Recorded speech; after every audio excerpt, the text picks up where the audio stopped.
Tuangazie siasa sasa, ambapo msimu huu wa siasa wanasiasa huwa na mbinu tofauti za kuuza sera pamoja na kupigia debe vyama vyao. Lakini leo huko Molo, kaunti ya Nakuru, wenyeji walishuhudia matukio ya kipekee pale wafuasi wa chama cha mashinani yani CCM walivuliwa kofia za chama hicho na kuvishwa kofia za chama cha Jubilee kwa lazima.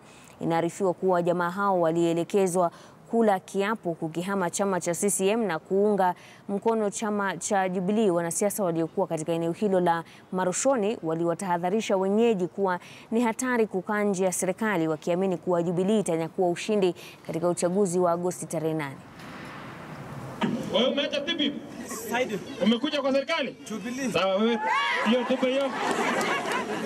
Na usirudi tena kwa NASA. Na kama kuna siku tumepata president na deputy president ambaye wameendesha mambo katika nchi yetu kwa njia ya haraka sana, na kama kuna siku tumepata wale viongozi wanasikiza watu na wanatembea na watu, ni hawa viongozi wetu wawili. Tusaidie watu wa Jubilee kutoka juu hadi wapi?